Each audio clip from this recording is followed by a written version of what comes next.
안녕하세요. 물리학 원 담당 교사 유희선입니다. 지난 시간에 우리는 연력학 제1법칙에 대해 학습했습니다. 이번 시간에는 이어서 연력학 제2법칙을 배워보겠습니다. 교과서 58페이지를 보면 됩니다. 먼저 가역현상과 비가역현상입니다. 불을 피울 때 생긴 연기는 위로 올라가면서 흩어진다. 하지만 흩어진 연기가 다시 모이는 일은 결코 일어나지 않는다. 이와 같이 한쪽 방향으로만 일어나며 그 반대 방향으로는 일어나지 않는 현상을 비가역 현상이라고 한다. 비가역 현상의 정의가 나와 있습니다. 거꾸로 역자에 가능할 가자, 아닐 비자를 써서 비가역 현상이라고 합니다. 즉 거꾸로가 불가능한 현상을 우리는 비가역 현상이라고 물리에서 표현하는 겁니다. 그럼 거꾸로가 가능한 현상, 가역 현상이겠죠. 진공 중에서 운동하는 진자와 같이 원래의 상태로 되돌아올 수 있는 현상을 가역 현상이라고 한다. 이렇게 원래의 상태로 되돌아올 수 있는 현상에 대해서 얘기하고 있습니다. 가역 현상은 마찰이나 공기 저항이 없는 매우 이상적인 상황에서만 가능하기 때문에 자연 현상은 거의 한쪽 방향으로만 일어난다. 여기에 형광펜을 쳐보겠습니다. 오른쪽에 예시를 한번 살펴보겠습니다. 우리가 앞단원에서 진자에 대해서 한번 배운 적이 있는데 이 진자가 외부와 단열되어 있는 밀폐된 상자 안에서 진동한다면 이 추가 달린 실이 계속해서 왔다 갔다 반복하는, 즉 에너지 손실이 없는 가역 과정이 가능할 것입니다.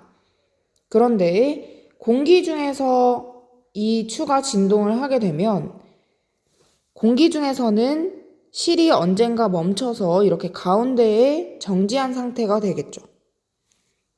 그래서 아래쪽 내용을 보면 공기 중에서 운동하는 진자는 가와 같이 운동하는 과정에서 공기 분자와 계속 충돌하게 된다.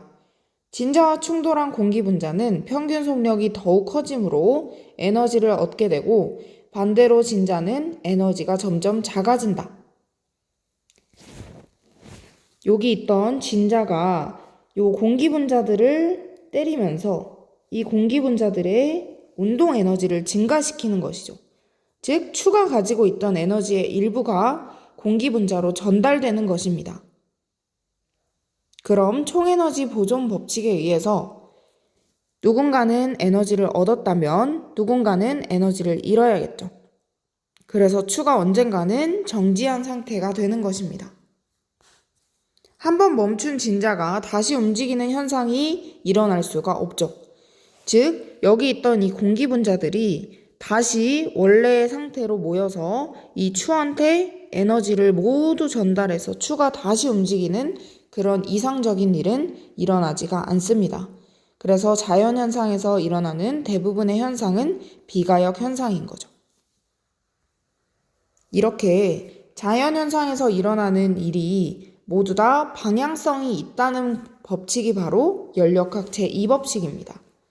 한번 표시를 해보면 다양한 표현이 있는데 우선 연력학 제2법칙의 가장 기본적인 표현은 여기 나와 있는 자발적으로 일어나는 비가역 현상에는 방향성이 있다라는 겁니다. 즉 한쪽 방향으로만 일어나고 거꾸로는 일어나지 않는다라는 말이죠. 차가운 물과 뜨거운 물을 섞으면 언젠가 열평형 상태에 도달하여 이때 열평형 상태는 온도가 같아지는 상태입니다. 그래서 열이 낮은 온도에서 높은 온도로 이동할 수 있다면 낮은 온도의 물체는 더욱 차가워지고 높은 온도의 물체는 더욱 뜨거워지므로 열평형 상태에 도달하지 못할 겁니다. 당연히 그런 일은 자연에서 일어나지 않겠죠. 그래서 열과 관련된 연력학 제2법칙의 표현은 열은 항상 고온에서 저온으로 이동한다. 이것도 마찬가지로 방향성을 얘기하고 있죠. 이 열이라는 에너지는 언제나 뜨거운 물체에서 차가운 물체로 이동한다는 겁니다. 그래야 열 평형 상태를 만족하기 때문입니다. 이것은 확률과 관련된 표현으로도 나타낼 수 있습니다. 연력학 제2법칙은 물질을 이루는 입자들이 가질 수 있는 상태의 확률과 밀접한 관련이 있다. 자, 이렇게 기체 분자, 오른쪽 그림 1-2-20을 보면 밀폐된 상자 안에 칸막이가 쳐져 있고 A, B, C, D 입자, 기체 분자들이 한쪽에 모여 있다고 해봅시다. 칸막이를 열고 충분한 시간이 지났을 때 기체 분자들이 이동할 확률을 아래쪽에 구해보면 한쪽에만 모여있는 확률은 16분의 1, 그리고 양쪽에 퍼져 있을 확률은 8분의 3으로 가장 크게 아래쪽과 비교되는 것을 볼 수 있습니다. 즉, 확률이 가장 큰 것은 이 8분의 3에 해당하는 것이고 확률이 가장 작은 것은 16분의 1. 이것을 말로 표현을 해보면 이 칸막이를 열었을 때 기체 분자가 한쪽에 모여 있을 확률은 굉장히 작다는 것이고 양쪽으로 퍼질 확률이 가장 크다는 것이죠. 그래서 이 기체 분자들은 연력학 제2법칙에 의해서 가장 확률이 큰 방향으로 이동하려고 한다라는 겁니다. 그것을 말로 표현한 것이 여기 굵은 글씨로 나와 있습니다. 외부와 열정 역학적 상호작용을 하지 않는 입자들의 모임을 고립계라고 한다. 고립계에서 자발적으로 일어나는 자연현상은 항상 확률이 높은 방향으로 진행된다 라는 겁니다. 칸막이의 왼쪽과 오른쪽에 각각 2분의 n개씩, 즉 4개를 담았으면 2개 2개씩, 8개를 담았으면 4개 4개씩 이런 식으로 반반 같은 수의 입자가 들어있는 확률이 가장 크기 때문에 요 위에 쪽에 내용을 쳐보면 칸막이 왼쪽과 오른쪽에 각각 2분의 n개씩 같은 수의 입자가 들어있도록 자연현상이 진행된다 라는 겁니다. 그런데 칸막이를 연 상태에서 자발적으로 이 기체 분자들이 왼쪽 또는 오른쪽으로 몰려가는 그런 현상은 잘 일어나지가 않는다는 것이죠. 아래쪽 예시를 보면 물속에 잉크를 떨어뜨리면 이 잉크 분자들은 퍼져서 언젠가는 오른쪽 이렇게 물 분자와 섞인 상태가 될 겁니다. 이렇게 되는 이유는 자연현상이 확률이 높은 방향으로 진행되고 이 잉크 분자들이 물 분자와 섞여서 완벽히 골고루 퍼지는 확률이 가장 높기 때문에 이렇게 되는 것입니다. 아래쪽 요 과학 이야기 파트를 잠깐 보면 연력학 제2법칙을 엔트로피 법칙이라고 한다 라고 나와 있습니다. 엔트로피라는 개념은 화학에서도 물리에서도 중요하게 다뤄지는 개념 중 하나입니다. 이때 엔트로피란 거시적으로 같은 상태에 해당하는 다양한 경우의 수와 관련된 물리량으로 경우의 수가 클수록 엔트로피도 크다 라고 되어 있습니다. 여기에 좀 엔트로피의 정의를 간단하게 적어보면 분자 배열의 무질서도입니다. 무질서도라는 말은 얼마나 질서정연하게 배열되어 있지 않느냐라는 말입니다. 그러니까 공기 분자들이 여기저기 막 퍼져 있고 이 각각의 운동이 다 무질서하면 엔트로피가 큰 상태라고 합니다. 그래서 경우의 수가 클수록 엔트로피도 크다 하는 말과 일맥상통합니다. 그래서 아래쪽 여기 내용을 보면 자연현상을 항상 확률이 높은 방향으로 진행된다고 하는 연력학 법칙을 엔트로피 개념을 이용하여 표현하면 다음과 같다. 다 지금 연력학 법칙의 다양한 표현입니다. 고립계에서 일어나는 자발적인 자연현상은 항상 엔트로피가 커지는 방향으로 일어난다. 즉, 분자 배열이 무질서하게 퍼져나간다 무질서도가 증가하는 방향으로 일어난다 라는 말입니다.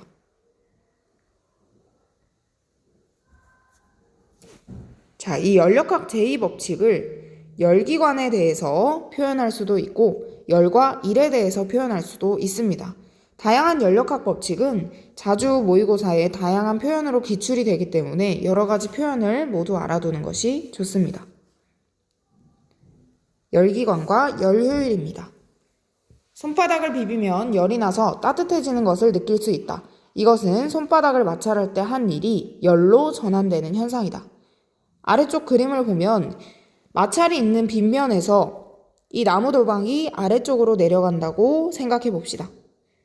그러면 중력이 이 나무도막을 아래쪽으로 끌어내리는 일을 할 것이고 이 일은 모두 열에너지로 전환되어서 나중에는 이 나무도막이 정지한 상태가 됩니다.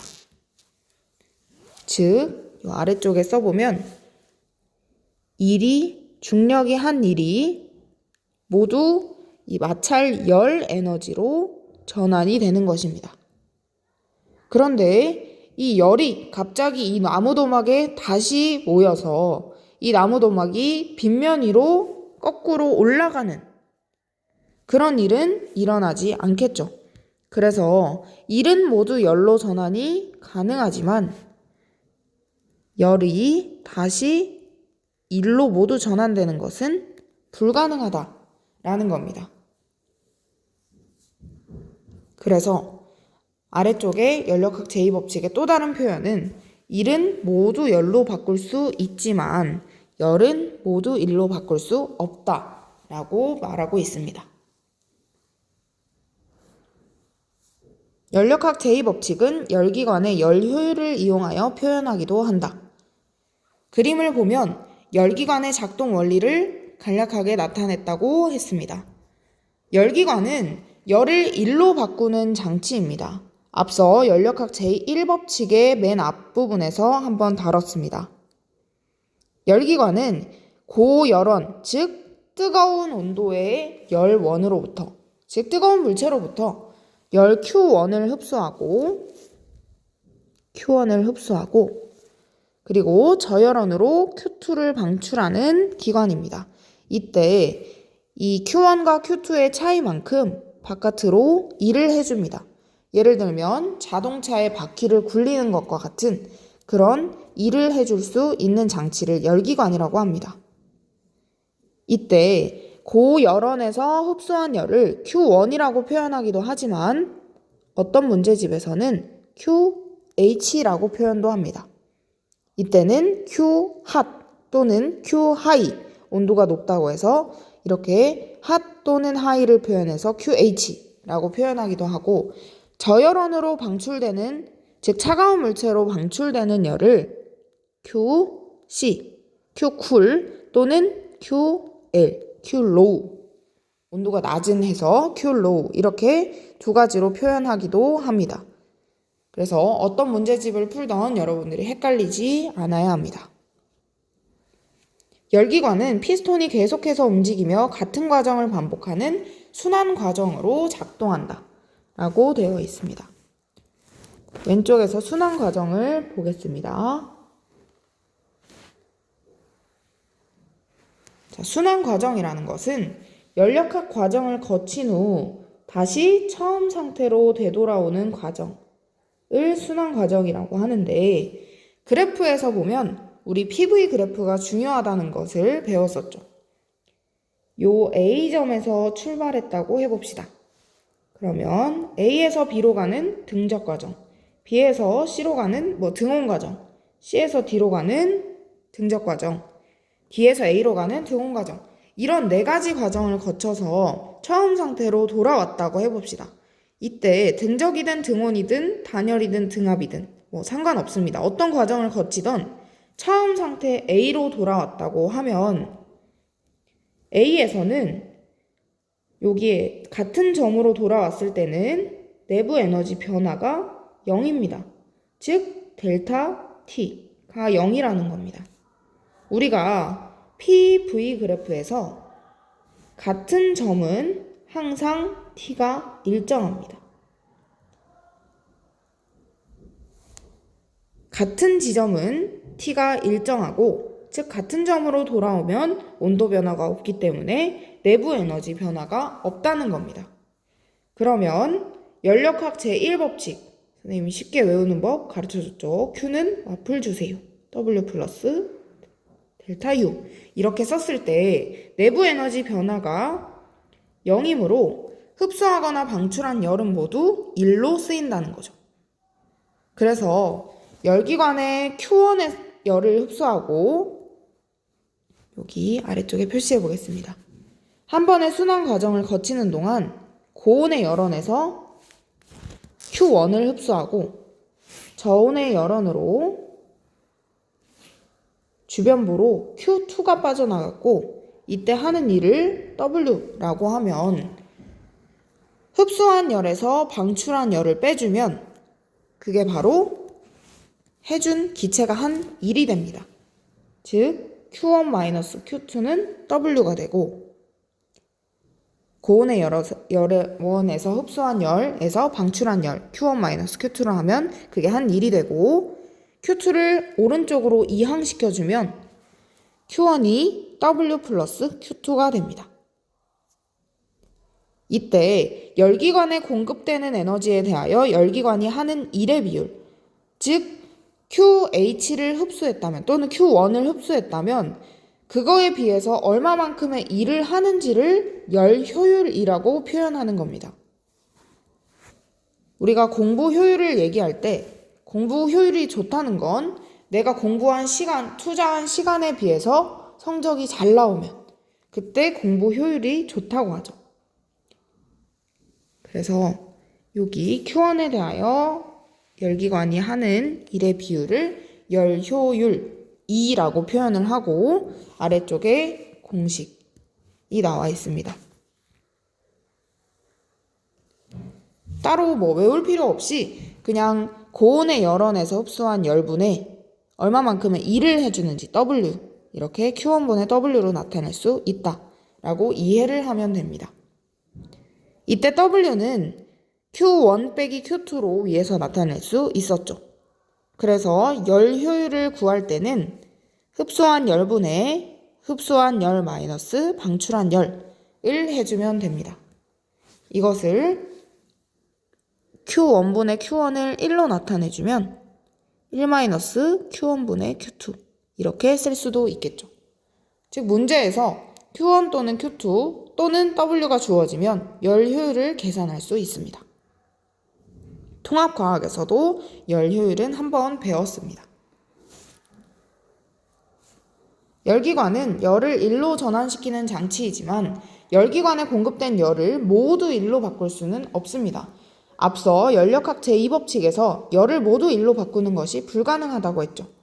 그래서 열기관과 관련된 연력학 제2법칙을 표현해보면 열기관의 열효율을 높이는 것은 가능하지만 열효율이 100%인 열기관은 만들 수 없다 랍니다. 자, 열기관이 열효율이 100%이려면 열효율을 E는 Q1분의 W로 나타낼 수 있고, 이것은 마찬가지로 Q1분의 Q1 빼기 Q2로 나타낼 수 있었죠. 이때 열효율이 100%이려면 여기에서 W가 무한대가 되거나 Q1과 W가 같아지거나 Q1이 W가 되거나, 즉 요게 Q1-Q2 네, 이렇게 되거나 Q1이 Q2랑 같아지거나.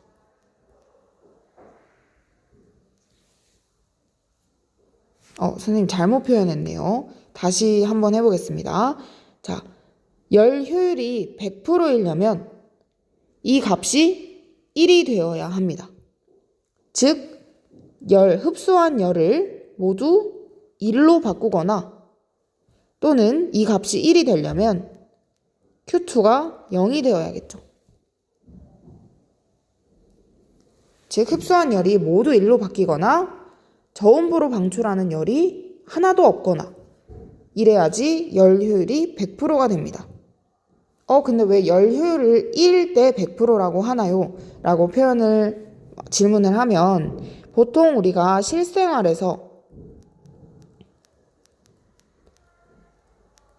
실생활에서의 열 효율을 얘기할 때는 퍼센트를 기준으로 얘기를 합니다. 즉 실생활에서는 단위가 퍼센트가 되고 이때는 열 효율이 Q1분의 W 곱하기 100 이렇게 해주면 퍼센트의 개념으로 나오게 되겠죠. 이렇게 100을 안 곱해줬을 때는 1이 100이고 이렇게 100을 곱해줬을 때는 100%가 가장 큰 열 효율이다. 이렇게 얘기할 수 있겠죠. 그래서 문제에서는 어떤 걸 기준으로 적용하면 되나요? 라는 질문에는 문제에 보기 중에 단위에 퍼센트가 붙어 있으면 실생활에서의 열 효율, 즉 열 효율을 구한 다음 100을 곱해줘야 하고 단위에 퍼센트가 안 붙어 있다면 그냥 0부터 1 사이의 값을 적어주면 되는 겁니다. 아래쪽에 확인 8번을 한번 풀어보겠습니다. 두 열기관 A와 B에서 흡수하는 열과 방출하는 열을 나타낸 것이다. 열기관 A에서는 150주를 흡수하고 120주를 방출했습니다. 열기관 B에서는 120주를 흡수하고 90주를 방출했습니다. A의 열기관 EA 열 효율을 구해보면 흡수한 열 150분의 Q1 빼기 Q2를 해주면 150 마이너스 120이겠죠. 150분의 30, 즉 5분의 1. 이게 열 효율이 되는 겁니다. 이것을 소수로 나타내면 0.2가 되겠죠. B의 열 효율을 구해보면 120분의 120 마이너스 90 흡수한 열 빼기 방출한 열을 해주면 120분의 30이므로 4분의 1이 되고 이것은 0.25가 되겠죠. 이때 이것을 퍼센트로 나타낸 것이 오른쪽에 초록색으로 써보면 곱하기 100을 해주면 열기관의 열효율이 20%, 오른쪽 거는 25%. 이렇게 두 가지 표현으로 모두 나타낼 수 있다는 겁니다. A와 B 중에서 흡수한 열에 비해서 더 일을 많이 할 수 있는, 즉 효율이 높은 열기관은 B에 해당합니다. 자, 아래쪽 카르노 기관입니다. 열기관의 최대 열 효율은 얼마나 될까? 열기관의 효율이 100%인 기관은 만들 수 없기 때문에 실제 작동하는 열기관의 최대 열 효율을 구한 사람이 카르노입니다. 19세기 초 프랑스의 과학자 카르노는 고온부의 온도가 TH이고 저온부의 온도가 TL인 조건에서 작동하는 열기관의 최대 열 효율이 다음과 같음을 증명하였다. 즉 고온부의 온도가 TH, 저온부의 온도가 TL일 때 열기관의 최대 열 효율을 물으면 우리는 아래와 같은 이런 식으로 열 효율을 구할 수 있다는 겁니다. 앞서 열 효율 구했던 식이랑 유사하게 생겼습니다. 앞서는 E는 QH분의 QH-QL이었죠. 이것을 온도로 바꿔주면, 즉 TH분의 TH-TL을 해주면 그게 카르노 기관의 열 효율입니다. 카르노 기관은 등온 과정과 단열 과정만으로 이루어진 이상적인 열기관으로 같은 온도에서 작동하는 실제 열기관은 카르노 효율보다 효율이 낮다. 여기에서 카르노 기관의 정의가 나와 있습니다. 이상적인 열기관이기 때문에 실제로는 거의 만들기가 어려운 그런 열기관에 해당이 되겠죠.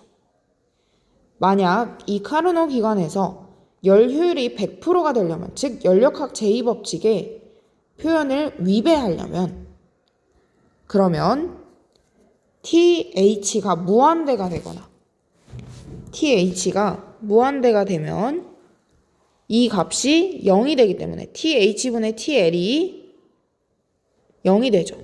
그럼 열 효율이 1이 되겠죠. 그런데 고온부의 열원, 즉 뜨거운 물체의 온도가 무한대가 되는 일은 일어날 수가 없으므로 연력학 제2법칙 열 효율이 100%인 열기관은 만들 수가 없다라는 말과 같은 말입니다.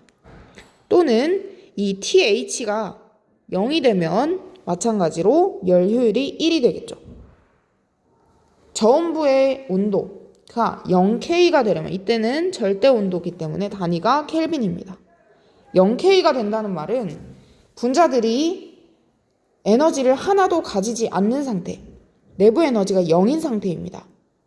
실제 분자들 사이에는 인력이 작용하고 포텐셜 에너지가 존재하므로 이런 일은 일어날 수가 없습니다.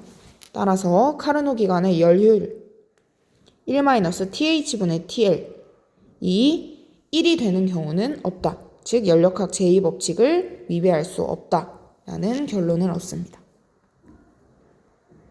아래쪽 그래프는 참고로 한번 살펴보세요. 자, 오늘 스스로 마무리하기와 스스로 평가하기 여기 파트를 풀고 마칠 겁니다. 역학적 에너지 보존과 연력학 법칙. 어느새 에너지와 열 단원이 끝났습니다. 그러면 여러분들이 다음 주가 되기 전까지 이제 이 2단원까지는 적어도 복습을 해두어야 하는 그런 시기인 거죠. 자, 역학적 에너지 보존. 땡땡이나 공기 저항을 무시할 때 물체의 운동 에너지와 포텐셜 에너지의 합은 일정하다. 이때 마찰이겠죠, 마찰. 기체가 흡수한 열은 내부 에너지 변화량과 기체가 외부에 하는 일의 합과 같다. Q는 델타 U 플러스 W였습니다. 연력학 제2법칙, 자발적인 현상의 방향성에 대한 법칙.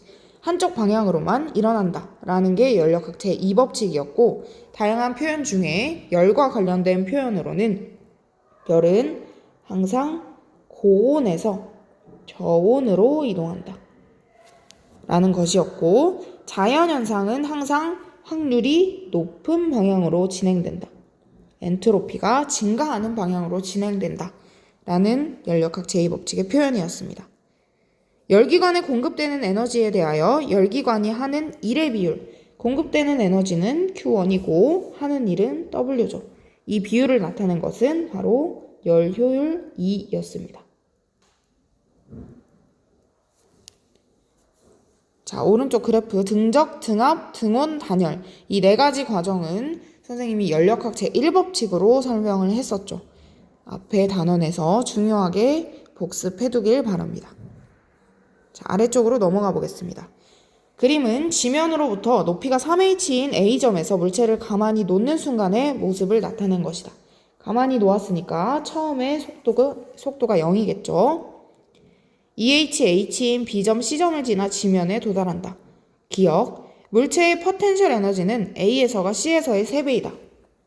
자, 포텐셜 에너지와 운동 에너지를 한번 비교를 해보겠습니다. 포텐셜 에너지는 A에서 3mgh겠죠. mg에다가 3h를 곱한 겁니다. 처음에 운동 에너지는 0입니다. 이때 역학적 에너지는 이 둘을 더한 3mgh가 되겠죠. 문제에서 공기 저항을 무시한다고 했으므로 이 역학적 에너지는 낙하할 때 계속 3mgh로 유지가 될 겁니다. 아래쪽에 B점에서는 높이가 2의 h이므로 2mgh가 포텐셜 에너지가 될 거고 이 두 개의 합, EP와 EK의 합이 3mgh가 되려면 여기서의 운동 에너지는 mgh여야 되겠죠. C에서는 높이가 h로 감소했으므로 포텐셜 에너지는 mgh 그리고 합이 3mgh가 되려면 운동 에너지는 2mgh여야 합니다. 아래쪽에 지면을 포텐셜 에너지의 기준점으로 하면 포텐셜 에너지가 0이 되고 운동 에너지는 3mgh 즉 위에서의 포텐셜 에너지, A점에서의 중력 포텐셜 에너지가 지면에 도달할 때는 모두 운동 에너지로 전환되는 상황입니다. A에서가 C에서의 높이가 당연히 3배니까 포텐셜 에너지도 3배겠죠. 물체의 운동 에너지는 C에서가 B에서의 4배이다. C와 B의 운동 에너지 비교해보면 2배인 것을 알 수 있죠. B점에서 C점까지 중력이 물체에 한 일은 A점에서 B점까지 중력이 물체에 한 일과 같다. 자, 중력이 물체에 한 일은 W는 Fs죠. 이때 중력의 크기는 물체의 질량을 m이라고 하면 mg가 되고, 그 다음 S를 둘이 비교해보면 B에서 C까지도 h만큼 이동, 그 다음 A에서 B까지도 h만큼 이동. 즉 둘 다 여기에 h가 들어간다는 것이고 중력이 물체에 한 일은 같다는 거죠. 크기가 mgh로 같다는 것을 알 수 있고, 그래서 답은 4번입니다. 그림과 같이 일정량의 이상기체가 들어있는 원통을 열원 위에 올려놓아 기체에 서서히 열이 공급되도록 하였다. 피스톤이 일정한 속력으로 운동할 때 열이 공급되는 동안 기체의 상태 변화 과정은, 자, 여기서 이상기체가 들어있고 이 추의 무게가 m이라고 하면 피스톤의 무게를 무시할 때 아래쪽으로는 계속 mg가 작용하겠죠. 이 추가 피스톤을 누르는 힘이 mg인 겁니다. 근데 열을 공급하면 이 피스톤이 약간 위쪽으로 이렇게 이동을 할 겁니다. Q는 기체가 한 일 더하기 내부 에너지 변화로 쓰이는 것이죠. 그래서 이 피스톤이 위에까지 운동을 하더라도 이 추의 질량이 계속해서 m이기 때문에 이 추는 mg로 누를 것이고, 이때 위로 올려주는 힘이 일정하게 mg일 것입니다. 왜냐하면 피스톤이 일정한 속력으로 운동한다는 것은 등속이고, 등속 운동할 때는 알짜 힘이 0이죠. 즉 위쪽으로 올려주는 힘이 계속해서 mg로 일정하다라는 것을 알 수 있고, 위쪽으로 올려주는 힘이 바로 기체 분자가 피스톤을 때리는 압력과 같습니다. 압력 P는 A분의 F이고 이 힘의 크기가 mg로 같은 것이고, 단면적, 피스톤의 단면적은 계속해서 A로 일정하기 때문에 P가 일정하다 라는 것을 알 수 있고, 따라서 등압 과정이구나 라고 문제를 풀어나가야 합니다. 자, 연력학 제2법칙에 해당하는 것이 아닌 것은 1번 열 효율이 100%인 열기관은 존재하지 않는다. 마지막에 배웠던 표현이었죠. 열은 저절로는 저온에서 고온으로 이동하지 않고 무조건 고온에서 저온으로 이동한다. 이것도 방향성에 관한 법칙이죠. 물에 떨어져 확산된 잉크가 저절로 잉크방울이 될 수는 없다. 이것도 가역은 불가능하다 라고 방향성을 얘기하고 있습니다.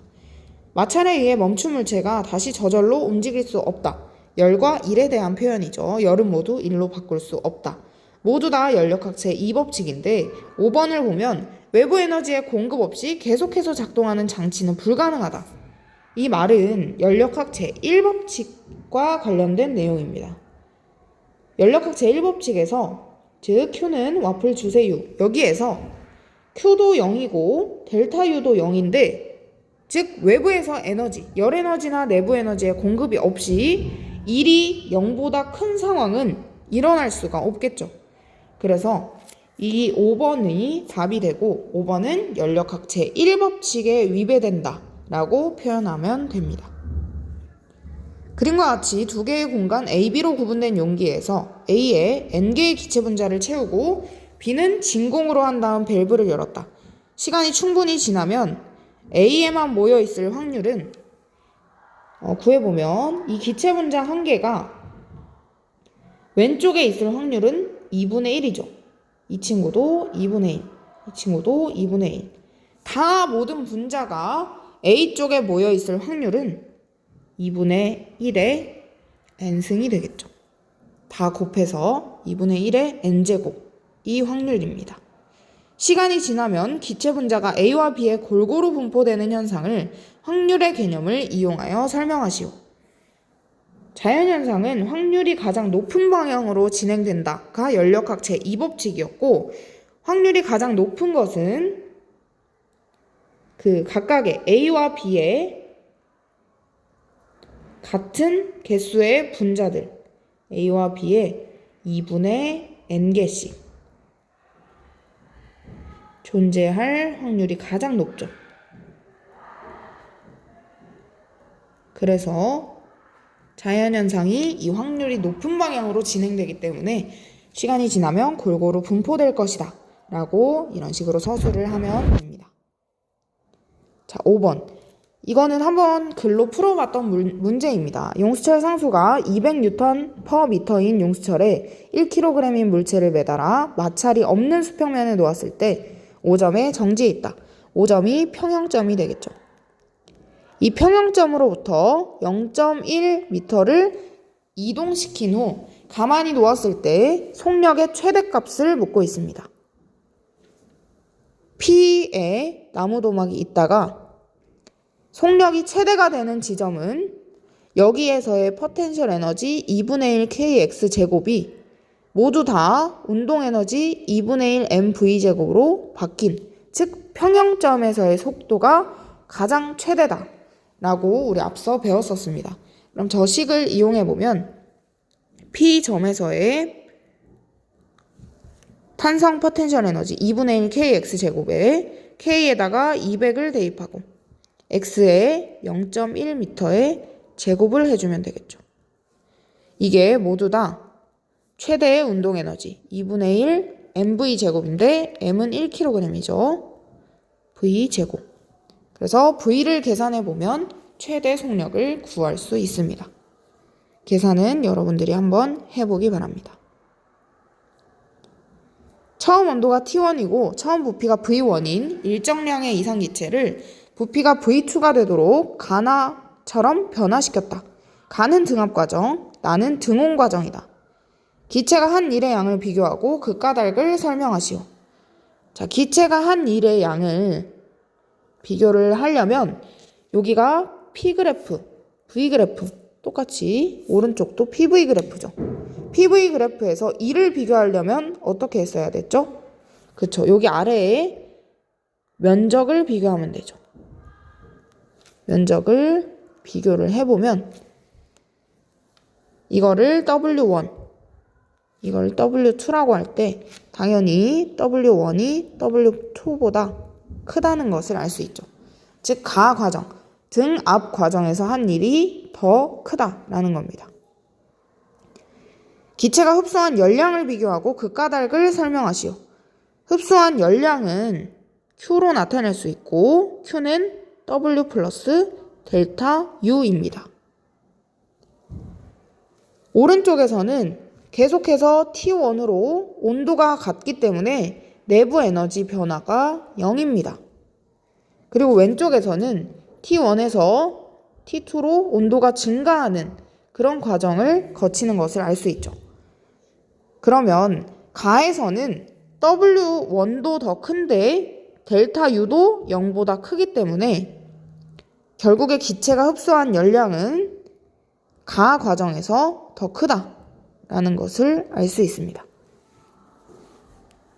여기까지 연력학 제2법칙 단원 마무리까지 해봤고 다음 시간에는 특수상대성 이론을 들어가겠습니다. 오늘도 수고 많았습니다.